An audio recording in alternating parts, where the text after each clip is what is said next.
क्या आप बिलीव करोगे, ये जो ट्विनिंग आउटफिट मैंने बनाई है वो एक ब्लैंकेट से बनाई है, वो भी डबल बेड के ब्लैंकेट से, जिसे मैंने वेयर किया था कश्मीर में। एंड अगर आप इसे सीखना चाहते हो तो वीडियो को एंड तक ज़रूर देखना।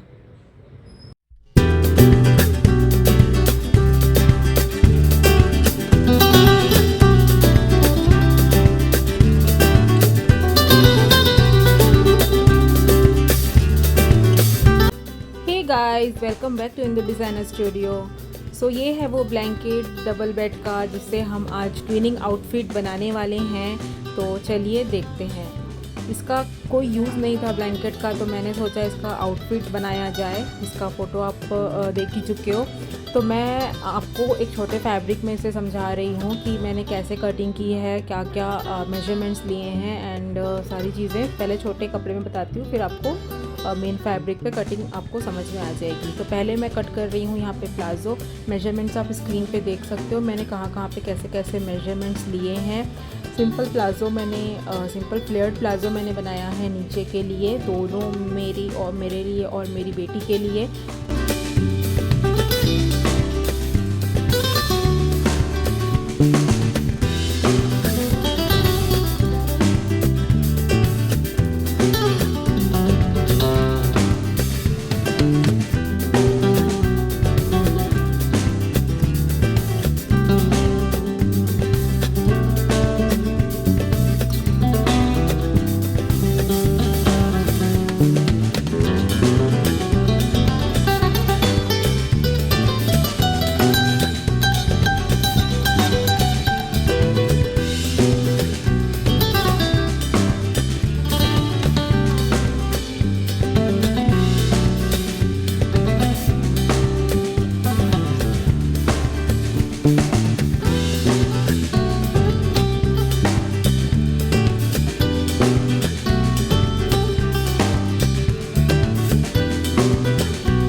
है।